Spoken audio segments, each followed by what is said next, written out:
Oke, assalamualaikum warahmatullahi wabarakatuh. Terima kasih. Di sini saya Adi Pasar ingin menyampaikan tentang materi yang berkaitan dengan fungsi administratif dalam pengelolaan sekolah. Nah, secara gambaran umumnya telah kita ketahui bersama bahwasanya eh, administrasi pendidikan itu adalah seperangkat proses pengerahan dan pengintegrasian segala sesuatunya itu baik personil maupun spiritual maupun juga material yang terlibat dalam pencapaian tujuan pendidikan itu sendiri. Nah, bagaimana administrasi pendidikan ini dikelola dengan sebaik-baiknya itu merupakan cerminan dari keberhasilan atau tercapainya tujuan pendidikan yang telah disepakati bersama.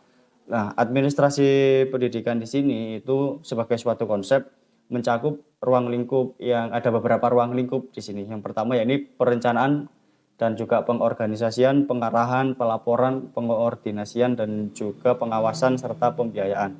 Nah, di dalam aspek-aspek ini yang akan secara rinci nanti dijelaskan lebih lanjut, telah kita ketahui bersama bahwasanya di dalam fungsi administratif dalam pengelolaan sekolah itu juga dapat diaplikasikan dalam beberapa hal teknis yang diantaranya itu untuk memahami dan juga serta mengembangkan format-format aksi perencanaan program sekolah, terus menilai strategi dalam mempromosikan perubahan sekolah dalam sistem pendidikan, serta menganalisa metode dalam mengatasi kendala umum dalam perubahan sekolah. Nah, dalam fungsi administratif dalam pengelolaan sekolah ini, jadi peran administrasi ini sangat dibutuhkan juga ketika kita akan merencanakan suatu program sekolah, baik itu jangka pendek, jangka menengah ataupun jangka panjang. Nah, dibutuhkan juga peran supervisor di dalam sekolah. Dalam hal ini adalah kepala sekolah untuk bagaimana merencanakan kinerja sekolah ini dalam kurun waktu tersebut dengan sebaik-baiknya. Nah, ini juga dibutuhkan adanya kecakapan atau keterampilan atau kompetensi yang memadai untuk bisa menghadirkan suatu rencana aksi yang bermutu dan berdaya saing semacam itu. Nah, selanjutnya yakni ada dua rumusan masalah ketika saya katakan di awal tadi. Yang pertama bagaimana keterkaitan fungsi administratif dalam pengelolaan sekolah, dan yang kedua adalah bagaimana peranan administratif dalam membangun rencana aksi pengelolaan sekolah. Nah, di sini langsung saja. Jadi fungsi administratif dalam pengelolaan sekolah itu di sini yang ditekankan mungkin kalau teman-teman sudah tahu secara teoritis apa itu, secara filosofis apa itu administrasi pendidikan.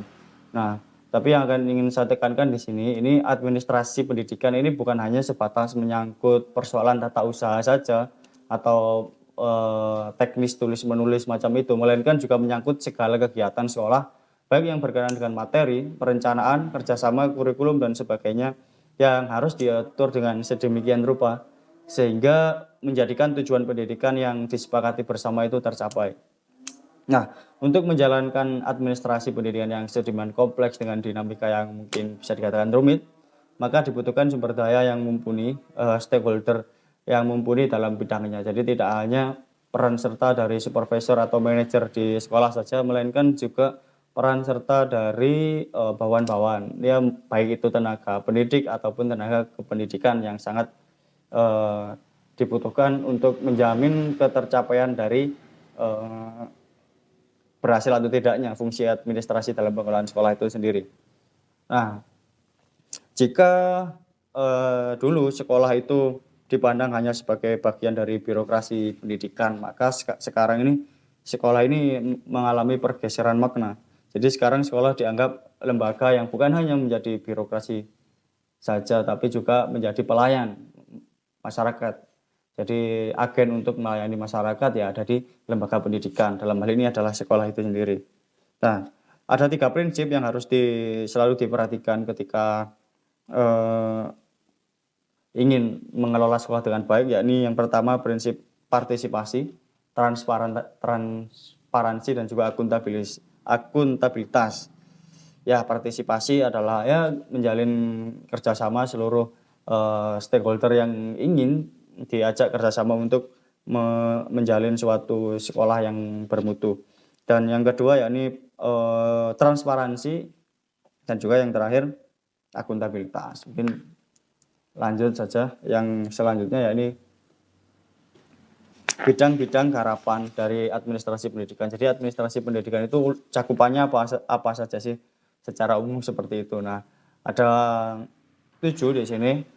Ada administrasi tata laksana sekolah, ada administrasi pendidik dan tenaga pendidik, ada administrasi peserta didik, dan ada supervisi pengajaran. Nah, yang pertama,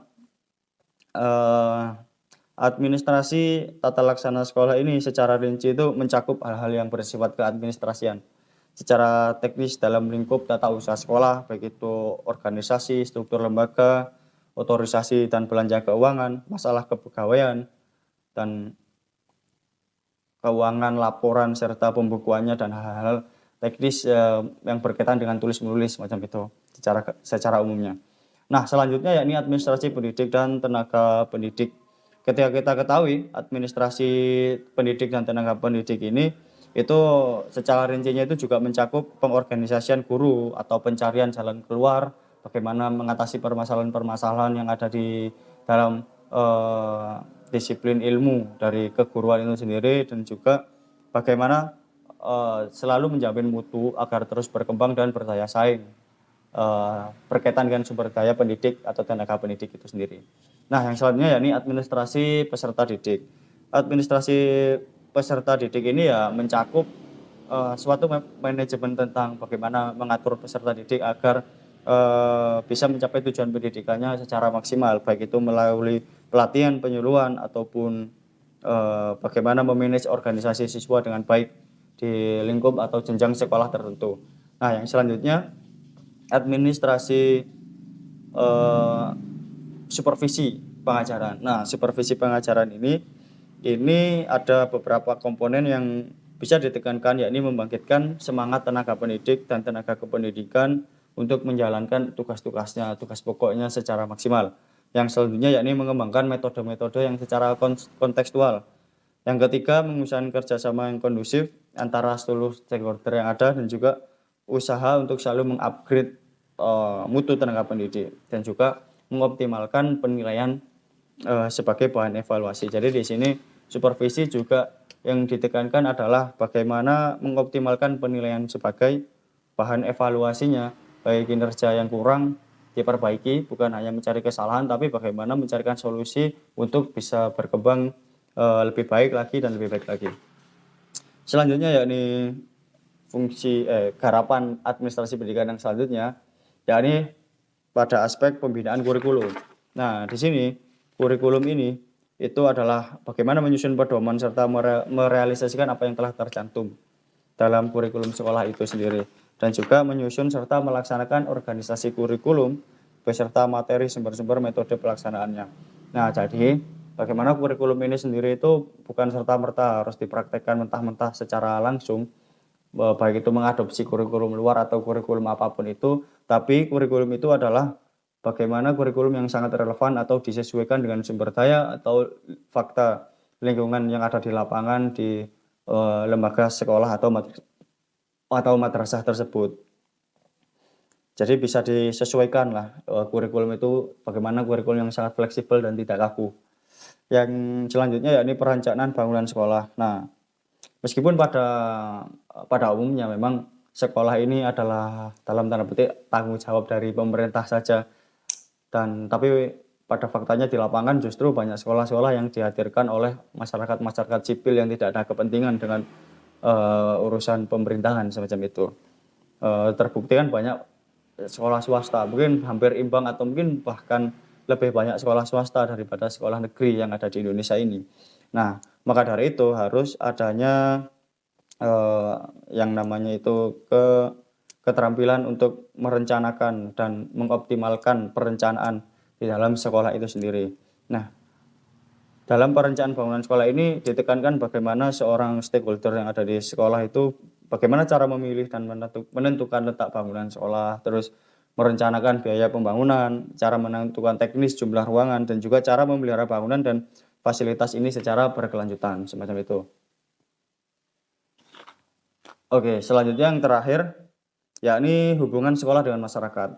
Jadi hubungan sekolah dan masyarakat ini itu mencakup tidak hanya hubungan sekolah dengan masyarakat setempat saja, namun hubungan antara masyarakat sekolah dengan masyarakat sekolah yang lain. Jadi hubungan antar lembaga atau antar instansi itu juga bisa dikatakan sebagai hubungan masyarakat.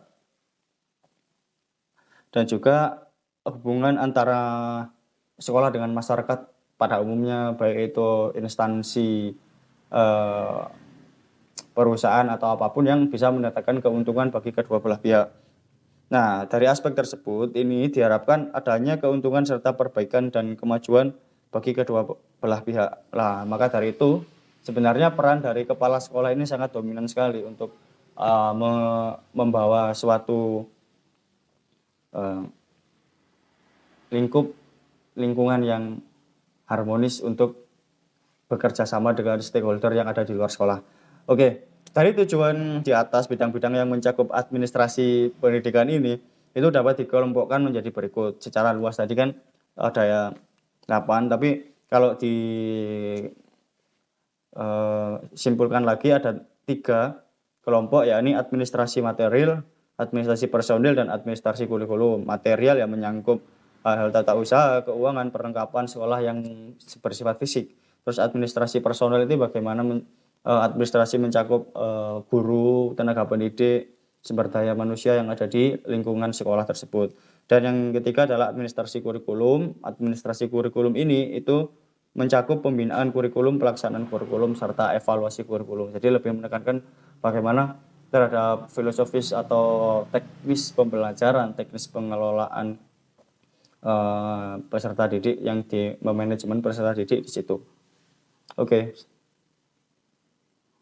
Nah, ini masuk kepada fungsi pokok administrasi sekolah. Ada beberapa fungsi pokok, ada perencanaan, pengorganisasian, komunikasi, supervisi kepegawaian, pembiayaan, dan penilaian. Kita masuk yang nomor 1 dulu, tentang perencanaan.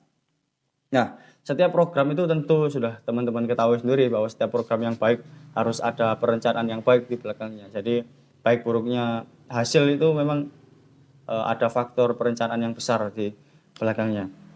Sama halnya dengan di lingkungan pendidikan, tentu juga ada perencanaan-perencanaan untuk mencapai goal atau tujuan dari yang disepakati bersama itu sendiri. Nah, yang di sini langkah-langkah yang harus diambil dalam merencanakan pendidikan, yakni menentukan atau merumuskan tujuan yang hendak dicapai, mengumpulkan data dan informasi, menentukan tahap-tahap rangkaian tindakan, dan menentukan bagaimana masalah itu diselesaikan. Nah, dalam penyusunan perencanaan harus ini didasarkan atas tujuan yang bersifat jelas, realistis, praktis, dan juga mudah disesuaikan dengan kondisi. Nah, jadi pada intinya perencanaan ini adalah seperangkat aktivitas untuk memikirkan bagaimana memilih tindakan-tindakan yang tertuju pada tercapainya maksud dan tujuan itu sendiri. Selanjutnya next, pengorganisasian. Pengorganisasian ini secara garis besar merupakan aktivitas menyusun serta membentuk hubungan-hubungan kerja antara orang-orang yang ada di sana sehingga hubungan tersebut terjalin secara kondusif. Jadi bagaimana pengorganisasian itu diperlukan adanya pengamatan bahwasanya sumber daya yang ada di lingkungan organisasi itu sesuai tidak sih dengan apa yang ada di lapangan. Jadi disesuaikan dengan tupoksinya masing-masing sesuai dengan kinerja atau keterampilannya. Penyesuaian lah intinya. Nah, selanjutnya ini pengkoordinasian, hampir sama seperti pengorganisasian. Jadi pengkoordinasian ini ditekankan untuk mengatasi bagaimana batasan-batasan perencanaan maupun batasan-batasan personil lainnya sehingga tidak jadi ketidakseimbangan tupoksi. Jadi bagaimana pengkoordinasian ini dijalankan itu agar orang-orang yang atau stakeholder baik itu tenaga pendidik atau tenaga pendidikan itu bekerja sebagai sebagaimana ya porsinya lah, semacam itu. Yang selanjutnya ini komunikasi. Komunikasi dalam dunia pendidikan ini itu adalah menyebarkan gagasan dan dimaksud ke seluruh organisasi itu sangat penting, karena proses dalam penyampaian komunikasi ini meliputi bukan hanya sekadar penyaluran pikiran-pikiran, gagasan atau lisan atau tertulis saja. Jadi komunikasi secara lisan ini kan pada umumnya itu hanya menghasilkan pengertian yang lebih jelas saja daripada secara tertulis. Nah, secara garis besar komunikasi dalam setiap bentuknya ini adalah suatu proses yang hendak mempengaruhi sikap, dan perbuatan orang-orang pada struktur organisasi dalam kaitannya dengan administrasi pendidikan. Nah, jadi secara umumnya gambarannya bagaimana suatu komunikasi dari kepala sekolah itu menjalankan instruksi-instruksi yang baik atau tidaknya memang sangat berpengaruh terhadap kinerja dari bawahan-bawahannya atau guru-guru atau tenaga pendidik yang ada di lembaga sekolah. Misalnya ini supervisi. Ya, supervisi ini telah jelas bahwa setiap pelaksanaannya program pendidikan itu perlu adanya pengawasan atau supervisi. Nah, pengawas atau supervisor di sini pengawas atau supervisor di sini itu sangat berkepentingan terhadap quality performance, yakni atau kinerja yang berkualitas dalam pengelolaan sekolah atau madrasah tersebut. Nah, yang terpenting sebenarnya yang ditekankan dalam supervisi ini adalah bagaimana menentukan kondisi-kondisi atau syarat-syarat apakah yang diperlukan dan memenuhi syarat-syarat yang diperlukan. Nah, jadi secara intinya itu supervisi itu bagaimana fungsi administrasi pendidikan ini adalah serangkaian aktivitas untuk menentukan kondisi atau syarat yang esensial akan menjamin tercapainya tujuan pendidikan. Jadi dari supervisi itu bisa dinilai atau bisa dicarikan jalan keluar bagaimana masalah-masalah yang dihadapi di lapangan. Selanjutnya ini kepegawaian. Kepegawaian ini ya mencakup bagaimana mengorganisasi pegawai di situ, dititik beratkan antara lain menentukan, membimbing, menentukan personil secara teknis, hampir sama sih seperti pengorganisasian tadi dan juga pengkoordinasian. Dan yang terpenting di sini adalah aspek pembiayaan. Nah, di dalam pembiayaan, jadi organisasi itu kalau diibaratkan sebuah mobil atau sepeda motor, pembiayaan ini adalah bahan bakarnya. Bagaimana bisa berjalan organisasi jika tidak ada pembiayaan yang maksimal. Nah, di sini pembiayaan itu mencakup aspek-aspek bagaimana merencanakan tentang beberapa banyak biaya yang diperuntukkan atau unit cost-nya itu keluarnya berapa, itu di aspek pembiayaan ini, dan juga bagaimana perealisasiannya, terus siapa saja yang menjadi pelaksana, bagaimana pelaporan serta pembukuannya, dan juga bagaimana pengawasan dari pembiayaan ini. Dan yang terakhir yakni penilaian ini adalah evaluasi dalam fungsi administrasi adalah aktivitas untuk meneliti, mengetahui sampai titik mana pelaksanaan yang dilakukan itu telah berjalan sebagaimana yang ingin dicapai, disepakati bersama.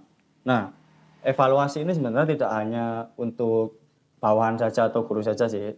Untuk supervisi atau kepala madrasah pun juga perlu penilaian atau perlu dievaluasi. Jadi tidak hanya bawahan juga, tapi atasan juga perlu ada evaluasi. Nah, kita lanjut ke rencana aksi sekolah. Jadi rencana aksi sekolah ini itu memiliki kaitan erat dengan fungsi administratif dalam pengelolaan sekolah.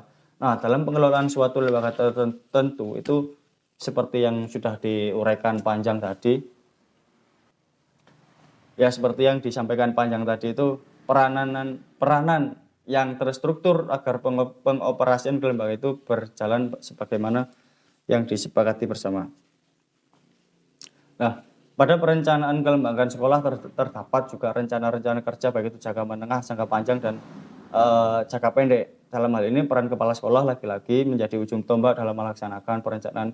Maka dibutuhkan secara keterampilan atau kemampuan yang optimal untuk menganalisis bagaimana apa sih yang diperlukan dan apa sih yang akan dikerjakan agar menjadi lembaga yang berdaya saing untuk mencapai terobosan-terobosan yang mengarah kepada tujuan bersama.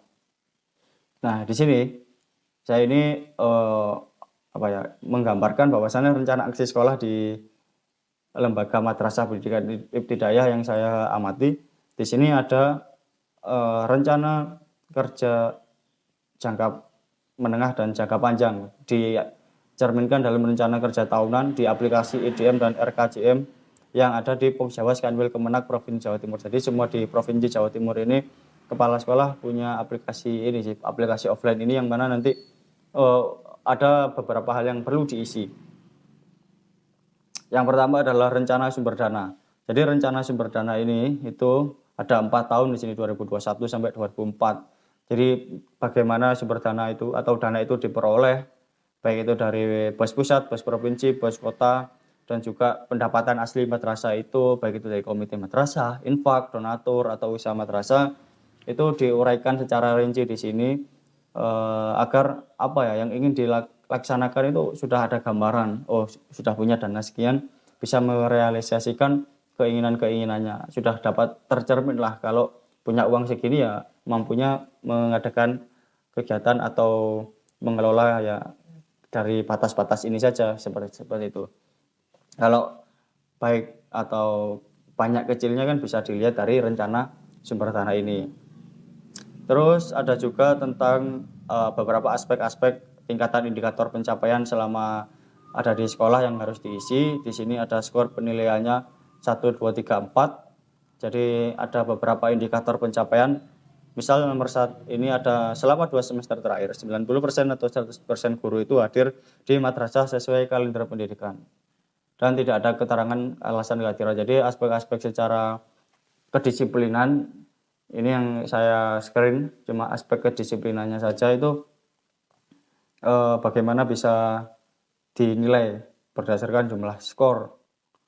Di situ ada bukti fisiknya, terus ada ringkasan deskripsi profil, ada bukti fisik yang harus diupload. Jadi tidak hanya mengisi ini saja tapi ada apa ya bukti fisiknya secara administrasinya ada, bisa dipertanggungjawabkan, tidak hanya mengisi asal mengisi saja. Nah di sini juga ada RKJM. RKJM ini rencana kerja jangka menengah pada tahun yang di saya screen ini 2021 sampai 2024. Nah di dalam indikator pencapaiannya ini itu